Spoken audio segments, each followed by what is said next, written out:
How does an aircraft engine become a tank engine? How does a secret V12 project inside Ford turn into one of the most powerful armored vehicle engines of the Second World War? And how did an 18-liter V8, packed with dual overhead cams, 32 valves, and aircraft-grade construction, slip almost completely out of public memory? This is the forgotten story of the Ford GAA, a V8 that literally changed the course of history. An engine born for the skies, repurposed for the battlefield, and responsible for moving thousands of Shermans across 2 continents. Before we crack open this mechanical time capsule, make sure to hit subscribe for more deep dives into the machines that quietly changed history. Now, rewind to 1940. Europe is engulfed in flames. Britain stands alone against Nazi Germany, and their industrial base is stretched to breaking point. The Royal Air Force desperately needs engines, specifically the legendary Rolls-Royce Merlin, the supercharged V12 that would power the Spitfire, the Hurricane, and later the legendary P-51 Mustang. But there is a problem. The Merlin crankshaft is a complex piece of metallurgy, difficult to manufacture even in peacetime.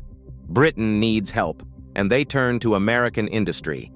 Their first choice is Packard Motor Company. But negotiations stall. Packard insists on producing complete engines, not just components. Meanwhile, Ford sits on the sidelines, watching this industrial drama unfold. In June 1940, something extraordinary happens. Production drawings for the Merlin arrive in North America and are seized by the United States Department of the Treasury. This gives Ford engineers an unprecedented opportunity not just to study the Merlin, but to understand its every detail, every curve, every specification. Here is where Henry Ford's legendary stubbornness enters the picture. The British government specifically asks Ford to manufacture authentic Merlin engines at their facilities in England, and Ford delivers. Ultimately, Ford produces 30,400 bomber variants of the Merlin by war's end. But when it comes to Detroit, Henry Ford has other ideas. He does not want to build someone else's engine. He wants to build something better, something American, something that could produce an audacious 2,000 horsepower. Enter the 6D1650. This was not just inspired by the Merlin, it shared the same bore and stroke dimensions. But that is where the similarities ended. While the Merlin used 2 overhead camshafts, Ford's design featured 4. It was a 60-degree V12, displacing 1,650 cubic inches, which is 27 liters of fury. The block and heads were cast from aluminum, making it remarkably light for its immense power potential. The XD1650 embodied everything Ford knew about aircraft engine design. 4 valves per cylinder, dual overhead cams, meticulous attention to detail, down to safety wiring every critical component. This was engineering at the highest level, built to aircraft standards. According to available accounts, the XD1650 performed beautifully. It was light, powerful, and exceptionally reliable. Ford had cracked the code. They had created an American power plant that could compete with Rolls-Royce's finest. So why have most of us never heard of it? Because the XD1650 never powered a single aircraft in combat. Not one. The United States Navy had made a strategic decision: radial engines only. They wanted air-cooled power plants that could survive battle damage and keep flying. Liquid-cooled engines, no matter how brilliant, had no place in their procurement plans. Meanwhile, the Army Air Forces had contractual commitments to Allison, another American manufacturer already producing liquid-cooled V12 engines. By 1942, America's war machine faced a different crisis. The M4 Sherman tank was the backbone of Allied armored forces, but there was a supply bottleneck. The original engine, the 9-cylinder Wright R975 Whirlwind Radial, simply could not be produced fast enough to meet demand. The Army needed alternatives.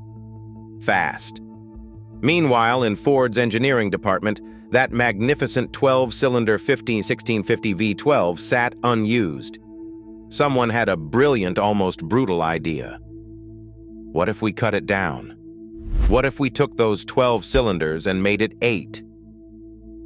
This is where the GAA is born.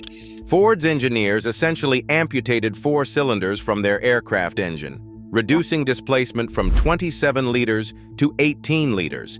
But they kept everything that made the XD 1650 special. The result was extraordinary. The GAA displaced 1,100 cubic inches. That's 18 liters. It was a 60-degree V8 with an all-aluminum construction.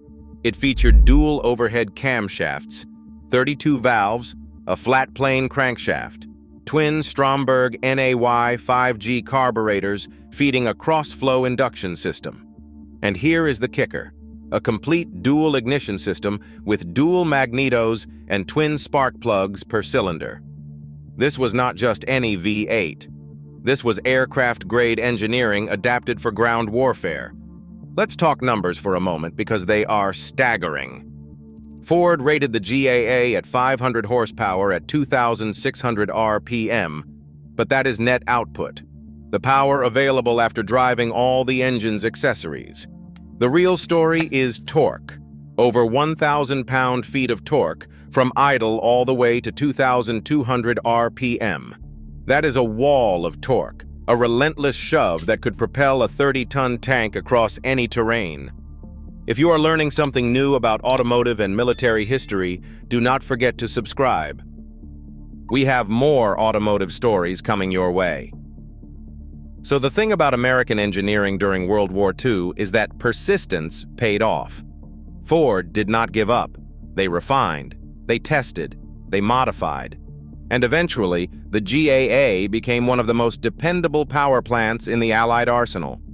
The GAA found its home in the M4A3 Sherman and its various derivatives. These were not the first Shermans. Earlier versions used radial engines or even diesel power plants.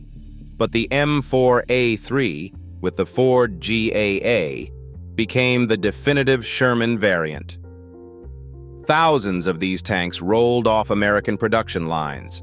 They fought in the hedgerows of Normandy, across the frozen forests of the Ardennes, through the ruins of German cities, and in the island-hopping campaigns of the Pacific. Everywhere American armor went, the distinctive rumble of the GAA announced their arrival. Crews came to trust these engines. Yes, there were early problems, those reliability issues that plagued the design until mid-1944. But once sorted, the GAA proved remarkably durable.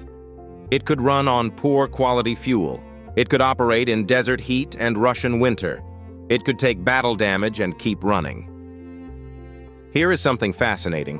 While Ford built the GAA with aircraft-level precision, safety wiring components, staking fasteners, and obsessing over every detail, it proved tough enough for tank warfare. That is the paradox of great engineering. Build something right, with attention to fundamentals, and it exceeds expectations. The GAA's influence extended beyond the M4A3. Its design principles, aluminum construction, multi-valve heads, and dual overhead cams would eventually become standard in high-performance engines. Ford was essentially building a modern engine 70 years early. Here is the irony. Ford Motor Company is known for engines.